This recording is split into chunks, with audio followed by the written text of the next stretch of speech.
Black Myth Wukong is a massive success so far, peaking at 2.3 million concurrents on Steam. But of course, with that comes some discourse.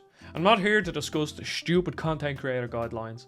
Instead, I've seen some conversations on whether or not this game is a Souls-like.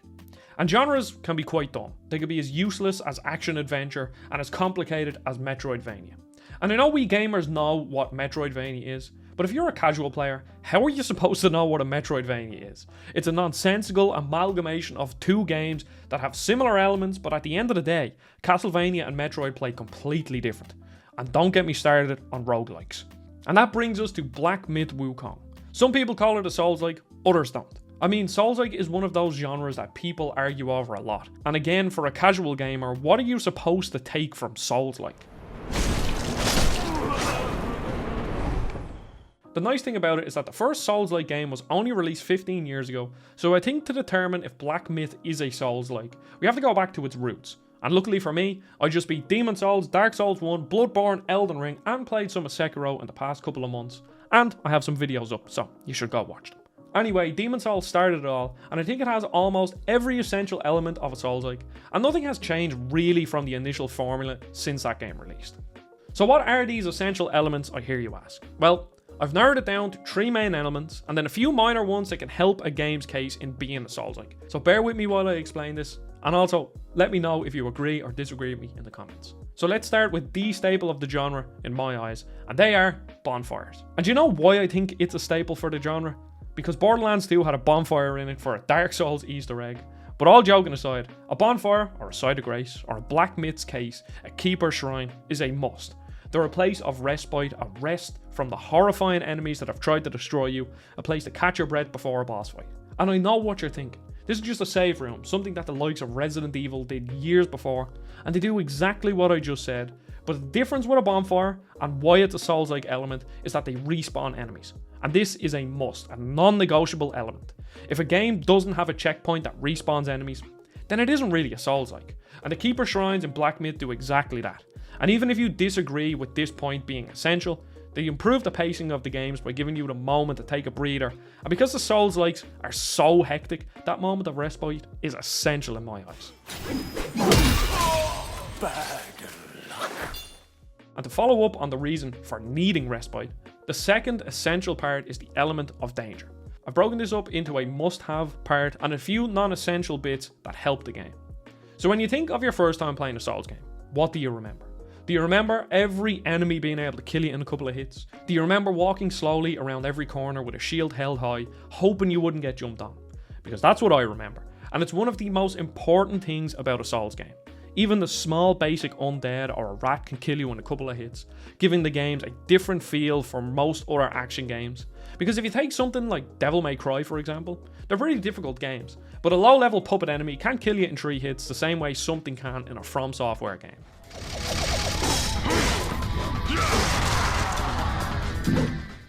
And then wrapped up into this element of danger are 2 other parts that will make a game lean closer to a Souls-like, and these elements are a harsh punishment for death and a resource economy that has you constantly thinking about stamina, health and healing items.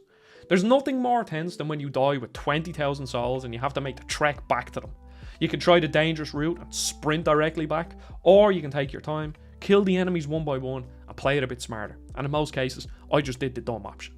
And then to add to the danger, you have resources to management like stamina or a stagger bar that turns even the most simple fights into little puzzles. You know, as you're fighting these groups of enemies or a boss, you're always thinking like, should I do a heavy attack and risk being damaged before I get it off? Or will I attack now and then roll out? Or wait for the full combo to give me a bigger, less riskier window to attack?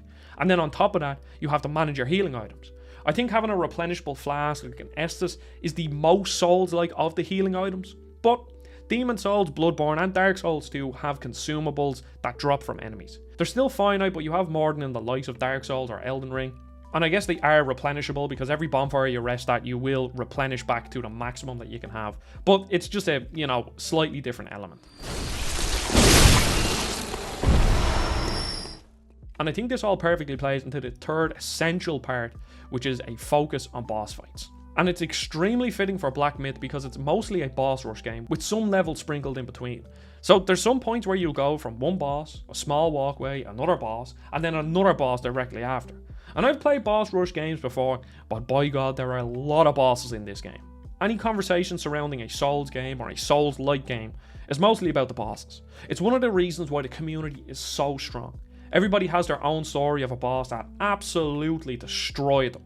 Malekith stopped me dead in my tracks on my first playthrough of Elden Ring, and then when I finally beat him, I had this moment of vindication. And it's one of the first things I talk about when I'm discussing Elden Ring with anybody, and I think it's a must-have for a game to call itself a Souls-like. And already after putting 5 or 6 hours into Black Myth Wukong, I can see a couple of bosses that I fought that will be the water cooler bosses that I tell people about, how I struggled on them the most, and I finally overcame them. And I think on a side note, another non-essential part is that overcoming a challenge, because when a game feels tough but fair, when you finally beat that boss, you finally get through that area, you get this moment of, oh yes, I finally did it. And of course other games give you that, but Souls-like games are probably the best example of games that give you that feeling over and over and over again.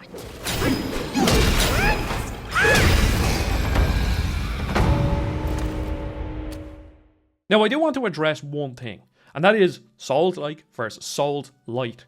And this whole like and light debate started years ago with roguelite and roguelike.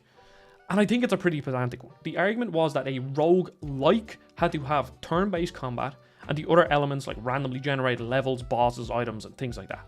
And then anything that didn't have turn-based combat, so think The Binding of Isaac, was roguelite. And I think you're just getting into the weeds with that. It's either a Souls-like or a roguelike, or it isn't. Because then I think you're getting into a situation where you're going the complete opposite. Because the initial genres in games are action-adventure. Like, what is an action-adventure game? That could be literally anything. And then if you're getting into Souls-like versus Souls-light, I think you're going the complete opposite way, and it becomes more confusing than it already is. You'll try to explain a game by saying it's a Souls-like with random elements, an RTS combat system with some platforming sections, and then you're none the wiser on what the game is. You may as well have just said it's an action-adventure game. I was streaming Black Myth Wukong on the launch day, and I said that it wasn't exactly a Souls-like, but I did say that if you like the Souls games, then it isn't too far from them for a Souls fan to enjoy Black Myth. And I take that back now, because Black Myth Wukong is a Souls-like in my eyes. And I would like to know if you agree or disagree with the points I put out here today. It has all 3 main elements and some of the non-essential elements. The Keeper Shrines respawn enemies. Pretty much every single enemy can kill you, so there is that element of danger. And then it has the resource management like stamina, mana, and the healing gourd, and your cooldowns. And it also has a bigger focus on bosses than every other Souls-like that I've ever played. So I think for that reason, Black Myth Wukong is a Souls-like. So of course, keep the debate going on in the comment section down below. Appreciate you watching. Don't forget to subscribe. We'll see you all in the next video.